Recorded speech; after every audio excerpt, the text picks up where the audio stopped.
All right, so it's Virtual Tabletop Day, or the Virtual Tabletop video if you're just binging these straight through like I would.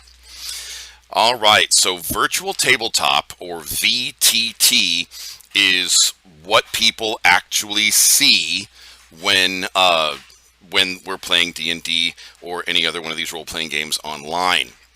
So what you're seeing right now is a website, owlbear.rodeo, or www.owlbear.rodeo if you're one of these people that likes to keep the www around.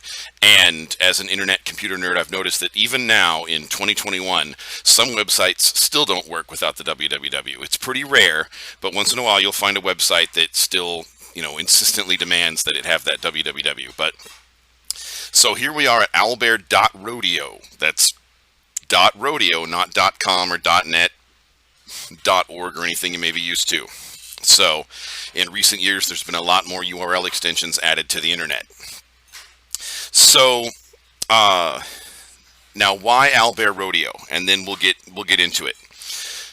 So, there are lots of virtual tabletops out there, and you don't have to use Owlbear Rodeo, obviously. If you are totally turned off by Owlbear Rodeo, you could just skip this video, like especially if you've already mastered something like Roll20.net, or if you've mastered Fantasy Grounds, or if you've just already got your own favorite one that you like, and it's not Owlbear Rodeo, go to town with it. I'm here to teach what I did and help support you, but I'm not here to be your dictator or anything.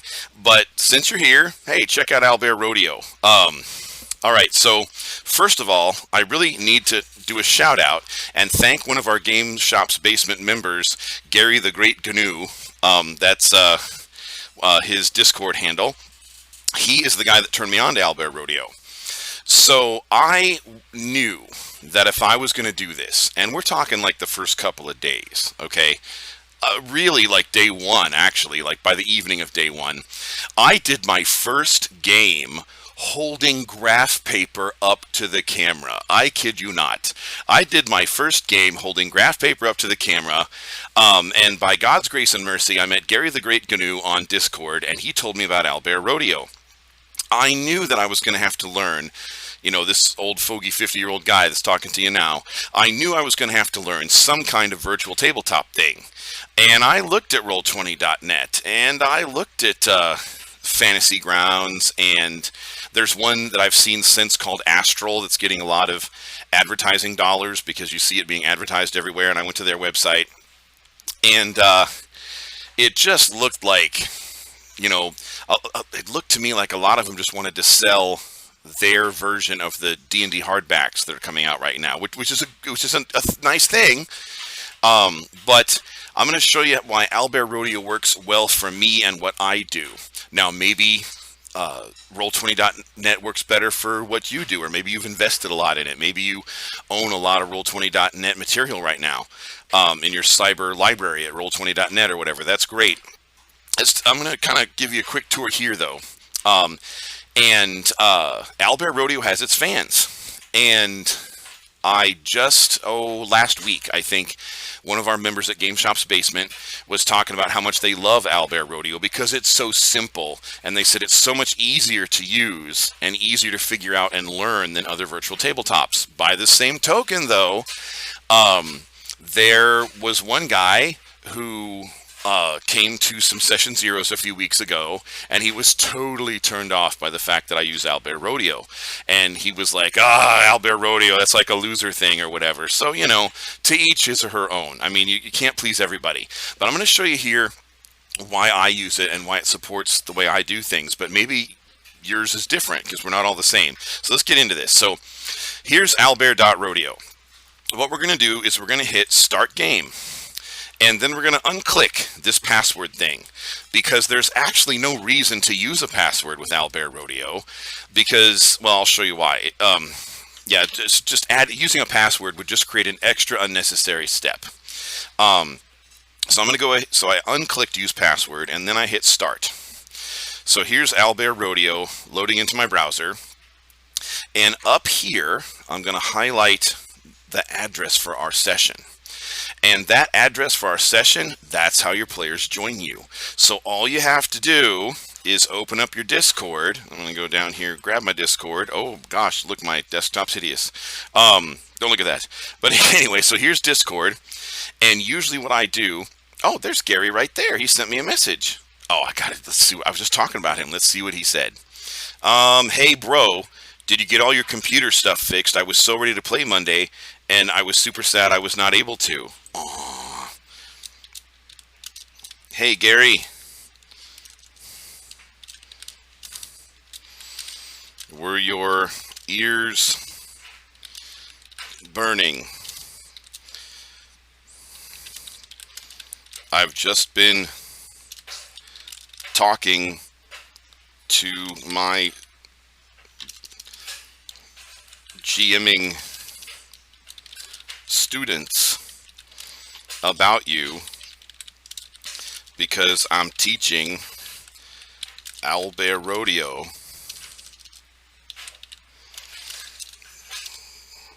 and I'm giving you credit for showing it to me. Oh, hold on. I mistyped there. But you can edit things in Discord, and I can type it right and then, hit it again. There we go. All right. But what I'm going to do here is, and I could do this I could send this straight to Gary, but what I'm going to do is I'm going to go to Game Shop's basement just like I would if I was DMing. I'm going to go to the basement hangout channel just like I would if I was DMing. And then, ooh, that looks cool. Joe's got an awesome sense of humor. If he thinks that's funny, I'm going to have to check that out later. I'm going to make sure that I have copied for copy and paste purposes there's that hideous desktop again. Don't look. Okay. I'm going to make sure that I've copied and pasted for copy and pasting purposes this URL for Owlbear Rodeo. And there's Control C. And then I'm going to go back to Discord and I'm going to paste it right there. Boom. And now everybody who's playing with me, if we had a real game going, everybody who's playing with me right now can click on that link and they'll go straight to our session. It's a wonderful thing. And this is why you don't need a password, because you're just going to give people in Discord the link anyway. And nobody can come if they don't have the link, and so on and so forth. And you gave the link out on Discord to your private, semi-private group, whatever. So having a password would just be like an extra unnecessary step. So we're going to look at that hideous desktop real quick one more time. I'm going to make sure my screen recorder looks like it's working. And it doesn't look like it's working.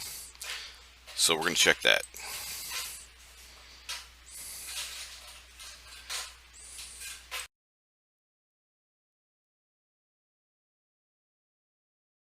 So apparently it was working. All right, great. So we just have part 1 and part 2 videos. All right, so here we are in Owlbear Rodeo. In the upper left here, there's a list of the party members, and it assigns random D&D creature names. So apparently, right now, it assigned me Giant Badger. So since that annoys me, I'm going to go down to the pencil here, and I'm going to call myself GM.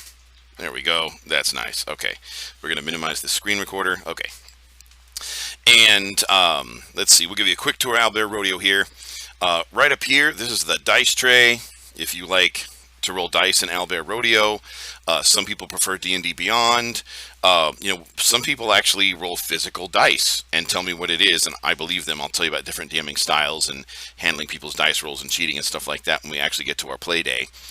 Some people actually feel honor bound to take pictures of what they rolled to try to prove that that's what they rolled. So anyway, it's all good. You may want to require a certain type of dice roll. I don't really, but you may, and there's just different styles, and so I'm just here to show you the options. Speaking of options, on this palette here there are some different dice sets in Owlbear Rodeo, and this set that they call Sunrise, I have that set in real life and I like it. It's like one of my favorite sets, and I think it is my favorite set that I have in my real collection, so I usually select that one. And, then you can, roll dice, stuff like that. Okay. All right. Yay. We know how dice work. Okay. So then I'm going to put that away. And then over here, we have the tokens. The down there's this plus sign at the bottom of the tokens where you can import your own token, and you can import a token from pretty much any picture file that's on your computer. Really super easy. And so I tend to use the generic tokens. I believe what I heard when I watched an Owlbear Rodeo tutorial. An Owlbear Rodeo almost really doesn't even need tutorials. I mean, like, it is so intuitive. I just watched like one tutorial and I'm good. And now I'm teaching you guys, and you'll probably be good. But you could just do this huge. You could go down a little rabbit hole with all the tokens that you could do with Owlbear Rodeo, and I would rather tell the story, be a good game master and all that stuff. So, but the players, they only have to keep track of themselves. They're not running a whole universe like the game master is. And so the players usually have custom tokens. They'll take like a little window snip of their character sketch or something like that, or they'll get a cool picture off a website.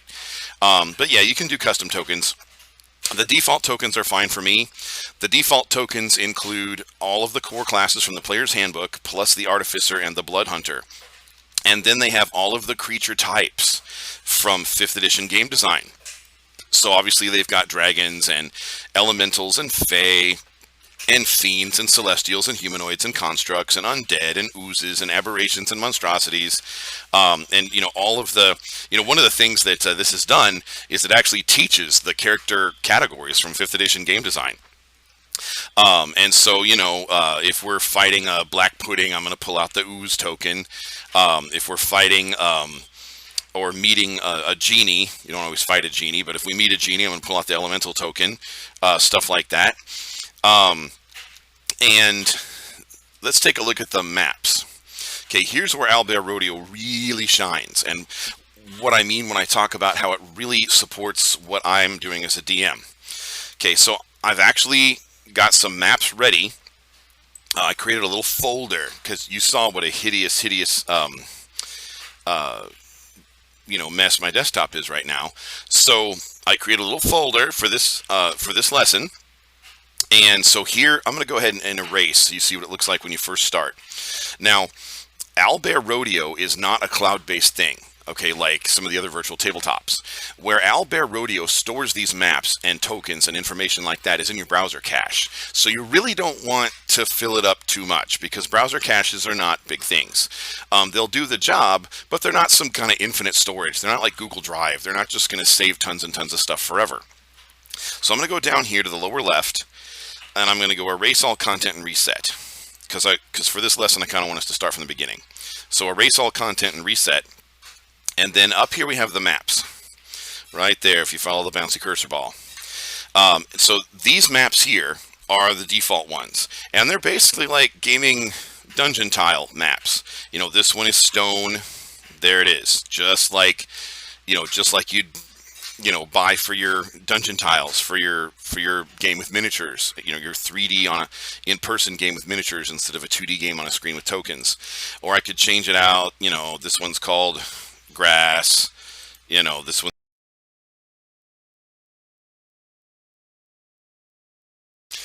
But the really exciting thing is when you import maps, and how well Owlbear Rodeo will import all kinds of maps. And I have several examples of other types of maps that you might want to import.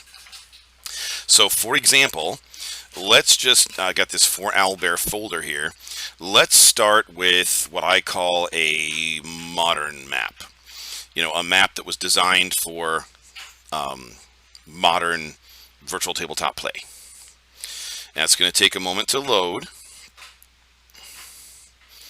So the 20-sided die there is spinning as this thing loads. There it is. I'm going to hit Edit Map. I'm going to turn off Snap to Grid because I don't like it. And then I'm going to save it that way without Snap to Grid. Then I'm going to select it and show it off to you. So here's this map. I can zoom in as close as I want. I can drag it around. This map has been loved. This is a map that I paid for. It's a modern map adaptation of Palace of the Silver Princess. And in the story, a lot of people in the kingdom have been turned to stone. This is the throne room right here, and they've actually got all the statues of the people that were turned to stone when the curse hit. Or there's a secret door here that's behind that orange curtain, and if you read the description of the room, there's supposed to be murals of the seasons. And so dark green is spring, light green is summer, orange is fall, and white is winter. And behind that fall curtain, there's supposed to be a secret door in the story. And it's a really, this map has been very well loved, because if you read the descriptions of, here's the castle, church or temple area, and the bugbears came in and just tried to desecrate the place, and and poured red paint everywhere. I'm sure that's because in the 80s things are more G-rated. These days it might be blood or something if they really wanted to desecrate a holy place. But all the worshipers are there, all turned to stone and everything. It's a neat map, but this map has 5-foot squares. People can put tokens on there.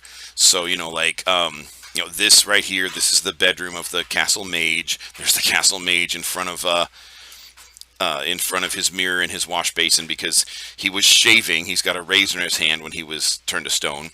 But let's assemble a little party here. So there's a druid, and there's a fighter. And since artificers are the hotness these days, let's put an artificer in there. Let's see. Dun, dun, dun. Artificer. There we go. There's an artificer. And we'll do both a wizard and a sorcerer. There's a wizard. There's a sorcerer. And we could have them, fight stuff. Oops. There we go. Okay, we get, I mentioned there were bugbears around, and bugbears are goblinoids, so I could use the goblinoid token. One of the things that I think is neat is that the humanoid token is like a sack of money. It's like they feel that it's us humans and humanoids that invented money and commerce and exchange and trade and industry and stuff. And I just think it's an interesting symbol to use for humanoids. When you're done with these, say my player character party has beat up these 3 goblinoids and a humanoid. I just drag them down to this trash here as soon as you grab one. Now, there are a lot of kinds of maps that I'm going to show you, but I also want to show you the tools. Let's do the tools first.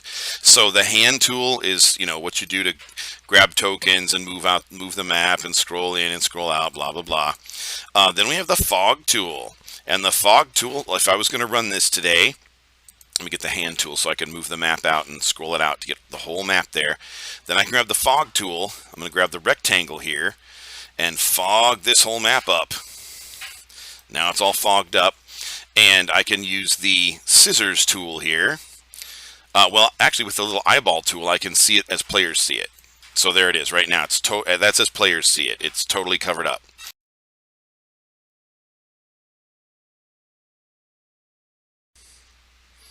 So now I want to start defogging things. So with the defogger selected here, I'm going to go up here to these scissors, and I'm going to take away the little slash sign. I want the scissors to work now. Before I was fogging, now I'm defogging. So I'm going to grab the little hand over here so that I can, move the map, manipulate the map. And there's this trap door here. This is the second floor of the castle. So this trap door through the floor, that's where the players come in. So if I want to defog that, I need to grab the defogger tool, make sure the scissors are uncrossed out, and boom, it's defogged. Then when they go into this hallway, we can defog that. They go into this room, we can defog that, and so on and so forth. They go into these rooms up here, they might go into that hallway, and then they might, before they go into any of these 3 rooms to the north, they might check out and see that the hallway, oops, be a little more careful, I guess. Don't have to be in such a hurry. But the hallway extends up there. They would notice the hallway goes this way, and they would notice the hallway goes that way for a ways. And then they might try to start checking out, these rooms here. But that's how you slowly defog things. And if you make a mistake, you can use Control Z and start, undoing your mistakes. So that's pretty nice. Now I'm going to show you some other types of maps. So this is what I call a modern map. This was made for, the kind of gaming we're doing here with Virtual Tabletop. But one of the things that makes Owlbear Rodeo so beautiful to me is how it handles old maps. Remember, I've been saying that how Owlbear Rodeo supports what I'm doing. Well, I'm running modules from the 80s and 90s. I'm running my favorite D&D world, the world of Mystara, which hasn't been written for since the 90s. So let's see how Owlbear Rodeo handles old maps, and even hand-drawn maps, or maps off of websites like Dyson's blog. So let's go up to maps here, and I'll save that map, and then we're going to start a new map. So here's a beautiful map. Okay, this is Glantry City. Open. And, I already had Glantry City in there. Okay, well, I have it in there twice now. All right, turn off Snap to Grid because I don't like that. Hit Save, and we're going to select it. So here's Glantry City. This originally was a fold-out map from a 1980s product. You can see here the lines, the creases in the original folds. And you can get in really, really close, and you can actually, zoom in, zoom out. You can actually, so Glantry City is like Venice. So these are canals. And you can actually see that right next to the marketing district, they have a little canal street, called the Cash Flow. There's Merchants Waterway. But this is an old map. This map is like from, 1987 or something. And it's just beautiful here. And I can, a lot of my game sessions take place in Glantry City. There's a lot of court politics and intrigue and stuff like that. And so you can give the player characters a tour of your setting. It's just beautiful. This was a fold-out map from a box set. It's a box set in the 90s. They did a gazetteer in the 80s. But yeah, so let's look at, so speaking of old maps, so here's a map from a 1980s module, and you can just use it, with modern tokens. This is a fort that in the module is attacked by hundreds of goblins, and basically the party can't defeat hundreds of goblins. The idea is to hold out till the attack is over, because when the sun rises, goblins are going to call off the attack because they don't, they'll be back, but they're going to call off the attack when the sun is up because goblins don't like sunshine. But there's a point where the goblins set fire to sections of wall, and a whole bunch of goblins, they start charging the gate with their wolf riders. So I could put goblinoids here, charging the gate. Well, and I did. We played this recently. And they were riding wolves, and they weren't dire wolves or anything like that. So I didn't use the monstrosity token. Here's the monstrosity token. It actually is a wolf. But since they weren't monstrosities, I didn't use that. They were regular wolves like you could find in real life, because it was a low-level module. So they weren't dire wolves or anything. They were beasts. So I pulled out the beast token. And then they charged the gate, and there were some other goblins that, because part of the wall had been burned down, they were able to get in here, and they were trying to cover the people charging the gate with missile fire. They were trying to provide cover fire for the people charging the gate. And so we had a monk, and he went in here and started, there were a lot more goblins than 3, but I'm trying to teach. I'm not trying to recreate exactly what we did that night. But there was like a monk who came in here and beat them up so that they couldn't use their missile fire, And then I think the wolf riders were taken out by a shape-changing druid who turned into a wolf and fought the other wolves. So there's a druid token. But yeah, this map is from the 1980s. So now this map is from Dyson's blog. Dyson's blog is awesome website. You can actually see down here, it says www.dysonlogos.com. I'm going to bring that up so you all can see it. Something you can support on Patreon. Owlbear Rodeo is also something you can support on Patreon. But these maps are free, and they go right into Owlbear Rodeo. They have hundreds and hundreds of these maps. They are totally compatible with Owlbear Rodeo, and you can take this map and weave any story you like with it, any story that would fit this map. And they've got hundreds of them. And then let's see. Now this, okay. There's a couple of other map. Well, okay. So some of the things I have done sometimes is I have okay, this is a maze that I just spontaneously drew, and the party didn't actually go up here, so I never had to finish that part. Um, but yeah, you can. And then there's let's see. This is sort of an outdoor fight. Um, and so that you've got trees and a little river, and they were fighting goblinoids. These particular goblinoids were sligs, which are a type of goblinoid from the Dragonlance world, because this is from Dragonlance campaign. And the sligs have rock-like skins. They had armor class 17, so I used the post-it note to put something there, because there's a post-it note tool. So you can do all kinds of things. Now here's a purely hand-drawn map. So one day at breakfast, I drew this map, and because I just needed like an Addams Family type mansion. And I just couldn't really find one. I didn't need a giant dungeon. I didn't need super huge map. I just needed an Addams Family type mansion, you know, some spooky old house. No moat, no walls, no towers, no muss, no fuss. And this thing in the middle that looks like a tornado, that's supposed to be like a Gone with the Wind style grand staircase. It's what that's supposed to be. But up to the second floor. And of course here there's a little staircase that goes down into the basement and so on. But the thing is, like, this is on graph paper, and I just did it at breakfast one morning, and it works in Owlbear Rodeo.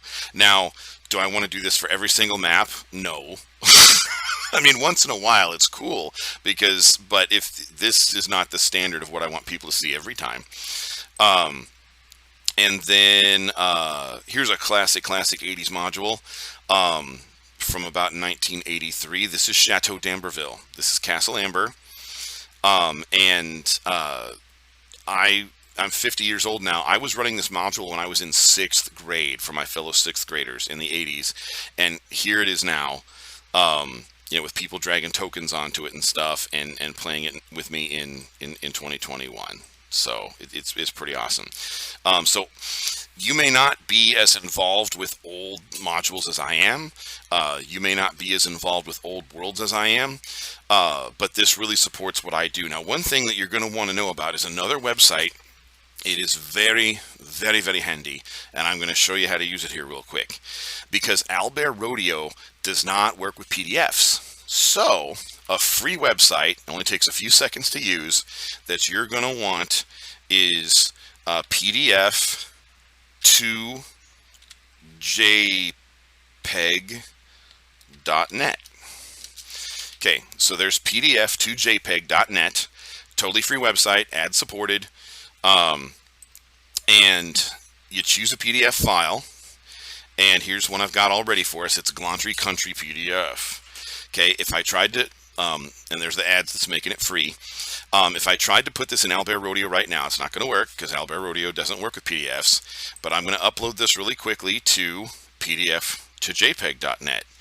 We'll hit Convert PDF to JPEG. Oh, PDF size is limited to 25 megabytes. Okay, that's all right. And there we go.